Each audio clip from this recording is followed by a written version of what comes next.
नमस्कार दोस्तों, स्वागत है आपका आज के मुख्य समाचार में, जिसमें सबसे पहले और बड़ी खबर में आपको बताएंगे कि किसानों ने दी बड़े आंदोलन की चेतावनी। सरकार को सौंपा पत्र, बोले मांगों को तुरंत पूरा करे वरना कर देंगे ये काम। दूसरी खबर में जिक्र होगा कि जनता वक्त आने पर भ्रष्ट भाजपा सरकार के कारनामों का देगी जवाब।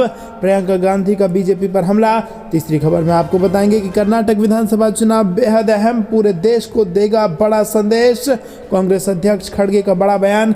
चौथी खबर में जिक्र होगा कि पीएम मोदी भारत नहीं, बीजेपी आरएसएस पर हमला करना देश का अपमान नहीं होता। राहुल गांधी ने भाजपा की खोल दी पोल। और साथ ही साथ पांचवी खबर में जिक्र होगा कि ओआरओपी पर केंद्र सरकार को झटका। सुप्रीम कोर्ट ने रक्षा मंत्रालय की सील कवर रिपोर्ट लेने से कर दिया इनकार, कहा 30 अप्रैल से पहले करें भुगतान। दोस्तों, हर एक खबर की गहराई में आपको ले जाएंगे, लेकिन उससे पहले अगर आपको भी ऐसा लगता है कि 2024 में बदल रही है सरकार तो वीडियो को लाइक, चैनल को सब्सक्राइब और बेल आइकन दबाकर कमेंट में लिखिए जय हिंद। रुक करते हैं सबसे पहली और बड़ी खबर की तरफ। किसानों ने दी बड़े आंदोलन की चेतावनी। जी हां दोस्तों, आपको बता दें कि किसानों ने एक बार फिर केंद्र सरकार को अल्टीमेटम दिया है और सोमवार को दिल्ली में एक बड़ी रैली का आयोजन किया। संयुक्त किसान मोर्चा ने सोमवार को कहा कि यदि सरकार एमएसपी, कर्ज माफी और पेंशन को लेकर कानून बनाने समेत किसानों की बाकी मांगों को पूरा नहीं करती है तो मजबूरन एक और आंदोलन करना पड़ेगा। किसान नेता दर्शनपाल सिंह ने रामलीला मैदान में जुटे किसानों को संबोधित करते हुए कहा कि अभी भी कई मुद्दे अनसुलझे हैं। इन मुद्दों के समाधान के लिए एक बड़े आंदोलन की जरूरत है। किसान नेता दर्शनपाल ने कहा कि एसकेएम के 15 सदस्यीय प्रतिनिधिमंडल ने दोपहर में कृषि भवन में केंद्रीय कृषि मंत्री नरेंद्र सिंह तोमर से मुलाकात की और मांग पत्र सौंपा।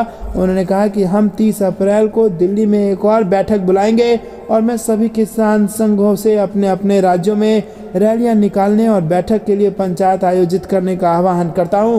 दोस्तों, रुक करते हैं अगली ब्रेकिंग न्यूज की तरफ। वक्त आने पर भ्रष्ट भाजपा सरकार के कारनामों का जनता देगी जवाब। प्रियंका गांधी ने दिया यह बयान। जी हां दोस्तों, आपको बता दें कि कांग्रेस महासचिव प्रियंका गांधी ने राहुल गांधी को उनके एक बयान को लेकर दिल्ली पुलिस द्वारा नोटिस जारी किए जाने का हवाला देते हुए सोमवार को दावा किया कि भ्रष्ट बीजेपी के कारनामे जनता देख रही है और समय आने पर इसका जवाब देगी। प्रियंका गांधी ने ट्वीट किया और राहुल गांधी जी को नोटिस दिया जा रहा है कि उन्होंने अत्याचार से पीड़ित महिलाओं, दलितों, आदिवासियों, गरीबों, किसानों और युवाओं की आवाज़ क्यों उठाई। प्रधानमंत्री जी के मित्र गौतम अडानी पर विदेश की 38 फर्जी कंपनियों से व्यापारिक संबंध होने का आरोप, कोई नोटिस नहीं। वहीं दोस्तों, अडानियों के जरिए रक्षा क्षेत्र में फर्जी कंपनी की घुसपैठ, कोई नोटिस नहीं। उन्होंने सरकार पर निशाना साधते हुए कहा कि खुद सरकार पर नियम बदलकर अडानी को फायदा पहुंचाने का आरोप, संसद में चर्चा तक नहीं हुई। देश की जनता भ्रष्ट भाजपा सरकार के सारे कारनामे देख रही है और वक्त आने पर जवाब देगी। बता दें कि दिल्ली पुलिस महिलाओं के यौन उत्पीड़न के संबंध में कांग्रेस नेता राहुल गांधी द्वारा भारत जोड़ो यात्रा के दौरान की गई टिप्पणी को लेकर उन्हें जारी नोटिस के सिलसिले में रविवार को उनके आवास पर पहुंची थी। रुक करते हैं अगली ब्रेकिंग न्यूज की तरफ। कर्नाटक विधानसभा चुनाव बेहद अहम, पूरे देश को देगा बड़ा संदेश, खड़गे का बयान। जी हां दोस्तों, आपको बता दें कि कांग्रेस अध्यक्ष मल्लिकार्जुन खड़गे ने सोमवार को कर्नाटक के बेलगावी में आयोजित युवा सम्मेलन युवा क्रांति समावेश को संबोधित करते हुए कहा कि आगामी कर्नाटक विधानसभा चुनाव बहुत महत्वपूर्ण है क्योंकि ये पूरे देश को संदेश देगा। हमें सामूहिक रूप से चुनाव का सामना करने की जरूरत है। खड़गे ने कहा कि बेलगावी पवित्र भूमि है और एआईसीसी का 39वां सत्र 1924 में हुआ था, जो महात्मा गांधी की अध्यक्षता वाला एकमात्र सत्र था। ये कहते हुए कि बेलगावी के 18 में से 15-16 निर्वाचन क्षेत्रों में कांग्रेस जीत दर्ज करती थी। खड़गे ने कहा कि वर्तमान परिदृश्य को देखते हुए पार्टी इस बार जिले की सभी सीटों पर जीत हासिल करेगी। सरकार ने कभी भी इतने बड़े पैमाने पर भ्रष्टाचार नहीं किया जैसे कि अब दिख रहा है। अमित शाह ने ठेकेदारों संघों द्वारा लगाए गए आरोपों की जांच के आदेश क्यों नहीं दिए। राहुल गांधी के 46 दिन पहले कश्मीर में दिए गए बयान को लेकर उनके आवास पर पुलिस भेजी गई है और कर्नाटक में सबूत देने के बाद भी जांच के आदेश नहीं दिए गए हैं। दोस्तों, रुक करते हैं अगली ब्रेकिंग न्यूज की तरफ। गांधी का चुनावी राज्य में ये एक बड़ा दाव है और बेरोजगारी राज्य में एक मुद्दा है। ऐसे में बेरोजगारी भत्ता देकर वो कई युवाओं को कांग्रेस के साथ जोड़ना चाहते हैं। रुक करते हैं अगली ब्रेकिंग न्यूज की तरफ। वन रैंक वन पेंशन पर केंद्र को झटका। सुप्रीम कोर्ट ने रक्षा मंत्रालय की सील कवर रिपोर्ट लेने से किया इनकार। कहा 30 अप्रैल से पहले करें भुगतान। जी हाँ दोस्तों, वन रैंक वन पेंशन पर देश की सबसे बड़ी अदालत ने अहम फैसला सुनाया है। सुप्रीम कोर्ट ने मोदी सरकार को सख्त आदेश देते हुए कहा है कि 70 साल से ज्यादा की उम्र वाले पेंशनर्स को 30 जून 2023 तक पूरा भुगतान करें। इसके अलावा 6 लाख फैमिली पेंशन प्लस वीरता पुरस्कार वाले पेंशनरों को 30 अप्रैल 2023 तक बकाया दिया जाए। 11 लाख के लगभग बाकी लोगों को 3 बराबर किस्त में 30 अगस्त 2023, 30 नवंबर 2023 और 28 फरवरी 2024 तक भुगतान किया जाए। वन रैंक वन पेंशन को लेकर राहुल गांधी का पीएम पर हमला। कहा अनिल को 30,000 करोड़ और सैनिकों को झूठे वादे। जी हाँ दोस्तों, आपको बता दें कि एक रिपोर्ट के मुताबिक देश में पेंशन पाने वालों की संख्या 25 लाख के आसपास है, जिसका एरियर करीब 28,000 करोड़ रुपए है और ये एरियर 2019 से दिया जाना है। उच्चतम न्यायालय ने पूर्व सैन्य कर्मियों को वन रैंक वन पेंशन के बकाया भुगतान पर केंद्र के विचारों के बारे में केंद्र के सील बंद कवर नोट को स्वीकार करने से सोमवार को इनकार कर दिया और कोर्ट ने कहा कि हम इस सील कवर या गोपनीय रिपोर्ट स्वीकार नहीं करेंगे। Chief justice of India DY Chandrachud ने अटॉर्नी जनरल वेंकट रमनी से कहा कि वो सील बंद लिफाफे की प्रथा के खिलाफ हैं।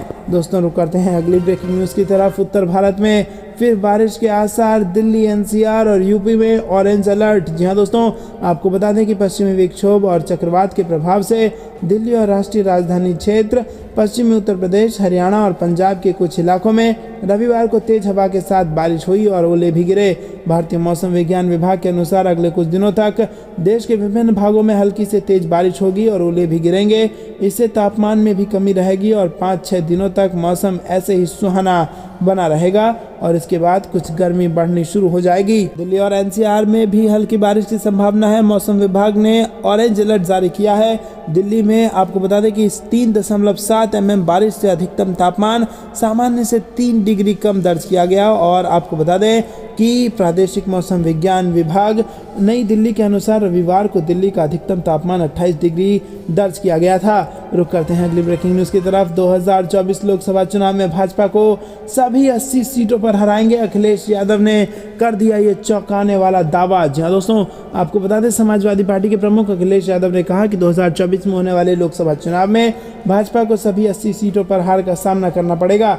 उन्होंने भाजपा पर चुनावी वादे पूरे न करने का आरोप भी लगाया। कोलकाता में सपा की बैठक के बाद अखिलेश यादव ने कहा कि भाजपा वालों को जब वोट की जरूरत होती है तब वो वादे करते हैं। बीते दिनों में लोगों के खर्च और बेरोजगारी बढ़ी है, लेकिन उन्होंने चुनाव से पहले किया गया कोई भी वादा पूरा नहीं किया है। अखिलेश यादव ने कांग्रेस को सलाह देते हुए कहा कि भाजपा को 2024 चुनाव में हराना जरूरी है और इसीलिए कांग्रेस और अन्य पार्टियों को अपनी भूमिका तय करनी चाहिए।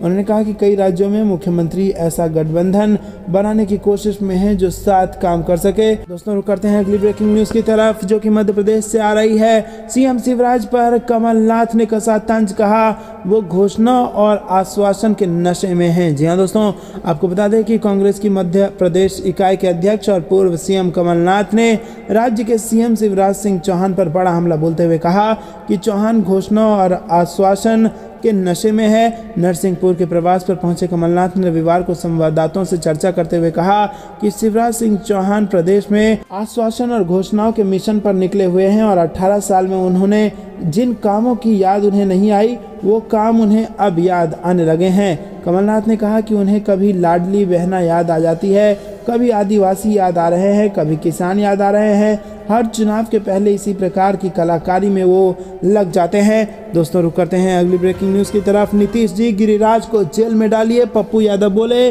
केंद्रीय मंत्री कर रहे हैं बिहार को बदनाम, फैला रहे हैं नफरत। जी हाँ दोस्तों, जन अधिकार पार्टी के नेता पप्पू यादव ने बिहार के मुख्यमंत्री नीतीश कुमार से केंद्रीय मंत्री गिरिराज सिंह को जेल में डालने की मांग की है और बिहार सरकार की ओर से रमजान महीने में मुस्लिम कर्मचारियों को तय समय से 1 घंटे पहले दफ्तर आने और 1 घंटे पहले चले जाने की छूट दी है।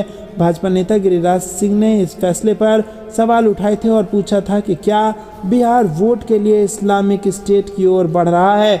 वहीं दोस्तों, केंद्रीय मंत्री गिरिराज सिंह ने 19 मार्च को ट्वीट किया था, जिसमें उन्होंने पूछा था कि क्या वोट की खातिर नीतीश सरकार के नेतृत्व में बिहार इस्लामिक स्टेट की ओर बढ़ गया है, जहां सीमांचल के स्कूलों में शुक्रवार को छुट्टी और रमजान पर विशेष सुविधाएं दी जाती हैं और रामनवमी की छुट्टी रद्द कर दी जाती है। दोस्तों, आपको क्या कुछ लगता है कमेंट में जरूर बताइए। रुक करते हैं अगली ब्रेकिंग न्यूज की तरफ। सभा चुनाव में बीजेपी को लग सकता है झटका, विपक्ष को मिल सकती है 325 सीटें, CSDS ने बताई इसके पीछे की थ्योरी। जी हां दोस्तों, अगले साल होने वाले लोकसभा चुनाव में अब महज 1 साल का ही समय बचा है। बीजेपी, कांग्रेस समेत तमाम दलों ने तैयारियां शुरू कर दी हैं और हाल के समय में सामने आए विभिन्न सर्वे ने साफ कर दिया है कि भाजपा को अभी बहुत भारी बढ़त हासिल नहीं हो पाएगी। वहीं दोस्तों, आपको बता दें कि तीसरी बार सत्ता में यहां पर आने के लिए भाजपा की मुसीबतें बढ़ सकती हैं, भाजपा को बड़ा झटका लग सकता है। लेकिन आपको बता दें कि अगर विपक्ष ने एकजुट होकर के ये चुनाव लड़ा तो भाजपा का सुपड़ा साफ भी हो सकता है। जी हां दोस्तों,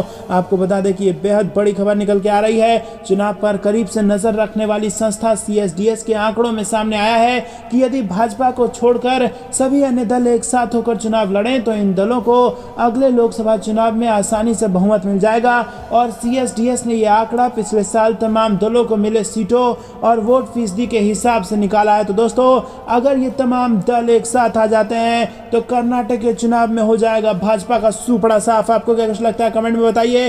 रुक करते हैं अगली ब्रेकिंग न्यूज की तरफ, जो कि मध्य प्रदेश से आ रही है। मध्य प्रदेश में कांग्रेस की सरकार आई तो 500 रुपए में मिलेगा रसोई गैस सिलेंडर, कमलनाथ ने कर दिया ये बड़ा ऐलान। जी हां दोस्तों, मध्य प्रदेश कांग्रेस के अध्यक्ष कमलनाथ ने चुनाव से पहले एक बड़ा वादा किया है। उन्होंने नरसिंहपुर की जनसभा में ऐलान किया है कि राज्य में यदि कांग्रेस की सरकार बनती है तो वो खाना पकाने वाले गैस सिलेंडर की कीमत 500 रुपए कर देंगे।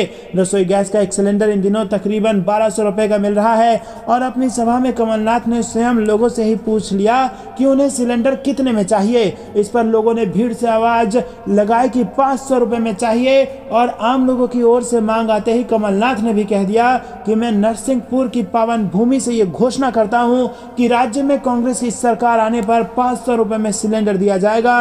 और इसके अतिरिक्त कमलनाथ ने राज्य की महिलाओं को लेकर भी ऐलान किया है। PCC चीफ ने कहा है कि कांग्रेस की सरकार आने पर कांग्रेस प्रत्येक वर्ग की महिला के खाते में प्रति महीने 1500 रुपए देगी। और इस ऐलान को लेकर कांग्रेस पार्टी पूर्व में ही चर्चा कर चुकी है। और बजट सत्र से पहले कांग्रेस विधायकों की बैठक हुई थी, जिसमें राज्य की महिला के खाते में प्रति महीना वेतन भुगतान को लेकर फैसला किया गया था। रुक करते हैं अगली ब्रेकिंग न्यूज की तरफ, जो कि महाराष्ट्र से आ रही है। राहुल गांधी के समर्थन में उतरे संजय राउत, केंद्र पर साधा निशाना, कहा तानाशाही करना चाहती है सरकार। जी हां दोस्तों, आपको बता दें कि न्यायपालिका को लेकर उद्धव ठाकरे गुट के नेता और संजय राउत ने केंद्र सरकार पर हमला किया है। राउत ने कहा है कि विपक्षी नेताओं को बोलने से रोका जा रहा है, हमारी न्यायपालिका को धमकियां दी जा रही हैं। राउत ने कहा कि अगर देश के कानून मंत्री कहते हैं कि यदि आप वो नहीं करते हैं जो हम कहते हैं तो हम देखेंगे।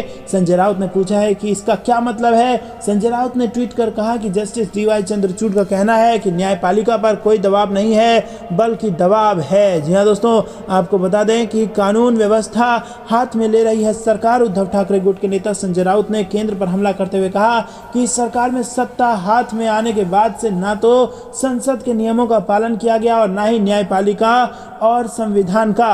उन्होंने कहा कि सरकार केंद्रीय जांच एजेंसी व CBI, न्यायपालिका और ED में दखल दे रहे हैं। और इसी के साथ उन्होंने कहा कि वो सारी कानून व्यवस्था अपने हाथ में ले रहे हैं, ये लोकतंत्र के लिए ठीक नहीं है। उन्होंने पूछा है कि क्या सरकार के खिलाफ बोलना गुनाह है।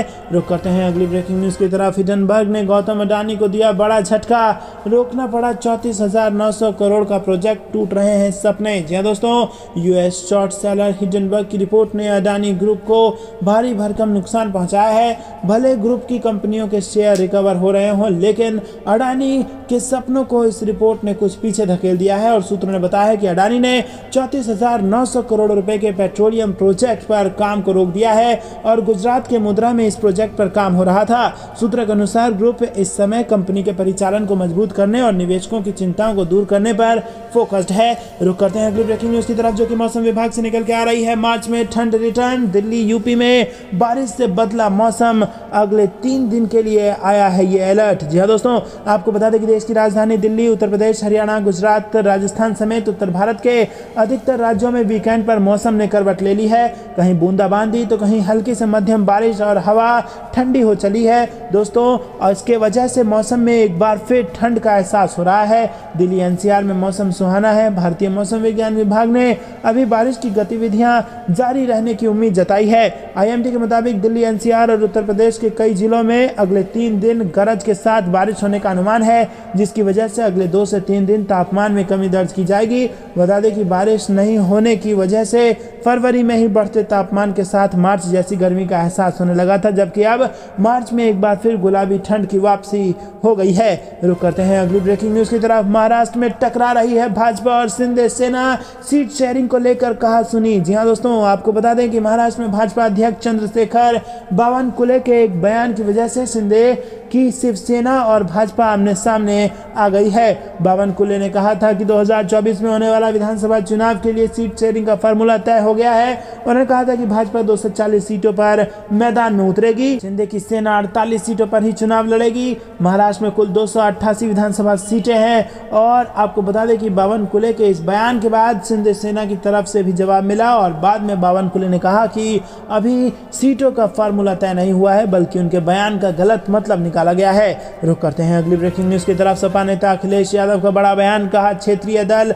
2024 में भाजपा को हराने में महत्वपूर्ण भूमिका निभाएंगे। जी हाँ दोस्तों, सपा प्रमुख अखिलेश यादव ने आने वाले दिनों में विपक्षी गठबंधन के आकार लेने का भरोसा जताते हुए कहा है कि 2024 के लोकसभा चुनाव में भारतीय जनता पार्टी के खिलाफ लड़ाई में क्षेत्रीय पार्टियां महत्वपूर्ण भूमिका निभाएंगी। और इस प्रस्तावित विपक्षी मोर्चे में कांग्रेस की भूमिका पर यादव ने कहा है कि ये कांग्रेस को तय करना है। उन्होंने एक साक्षात्कार में कहा कि विपक्षी गठबंधन या मोर्चा बनाने का प्रयास जारी है। बिहार के मुख्यमंत्री नीतीश कुमार, पश्चिम बंगाल की मुख्यमंत्री ममता बनर्जी और तेलंगाना के मुख्यमंत्री के चंद्रशेखर राव प्रयास कर रहे हैं, और मुझे विश्वास है कि आने वाले दिनों में एक विपक्षी गठबंधन आकार लेगा जो भाजपा के खिलाफ लड़ेगा। दोस्तों, रुक करते हैं अगली ब्रेकिंग न्यूज की तरफ। यूपी निकाय चुनाव से पहले बीजेपी को बड़ा झटका, औरैया में बड़े नेता ने छोड़ दी पार्टी। जी हां दोस्तों, आपको बता दें कि औरैया जिले की दिव्यापुर नगर पंचायत अध्यक्ष ने बीजेपी से इस्तीफा देकर हाथी का साथ पकड़ लिया है,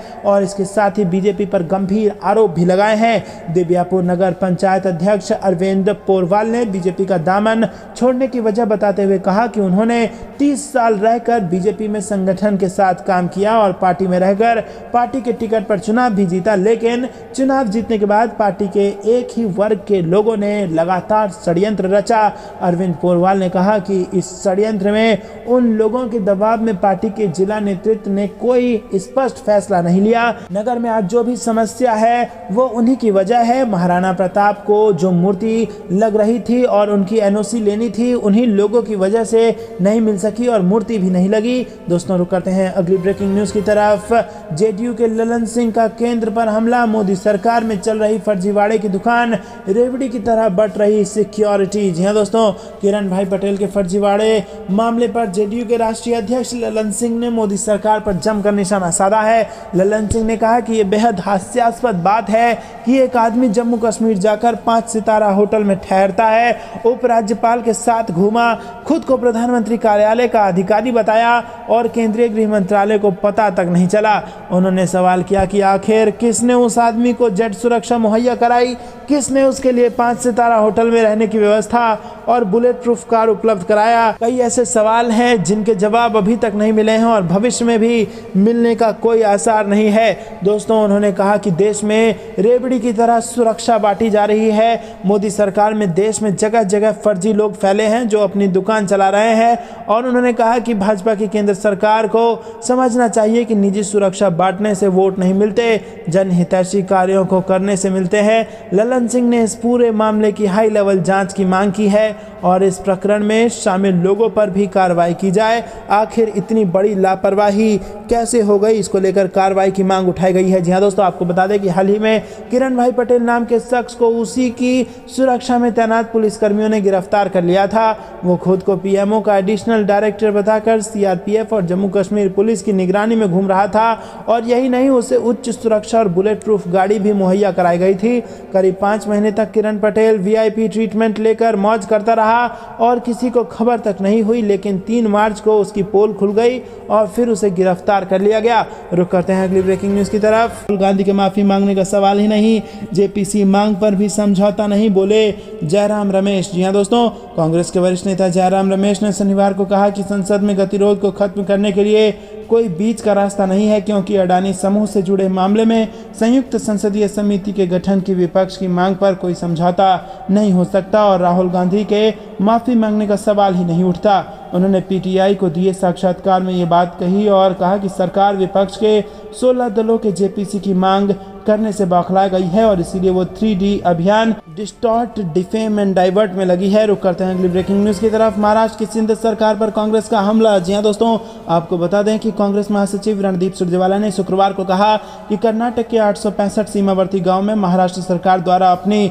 स्वास्थ्य बीमा योजना को लागू किया जाना अनुच्छेद 356 के इस्तेमाल का सबसे उपयुक्त मामला बनता है और ऐसे में एकनाथ शिंदे सरकार को बर्खास्त कर दिए जाना चाहिए। वहीं दोस्तों, कर्नाटक के कांग्रेस प्रभारी ने यह सवाल भी किया कि 2 राज्यों के बीच इस विवाद पर प्रधानमंत्री नरेंद्र मोदी और गृह मंत्री अमित शाह मूक दर्शक क्यों बने हुए हैं। उन्होंने संवाददाताओं से कहा कि कर्नाटक में संवैधानिक संकट खड़ा करने का प्रयास किया गया है।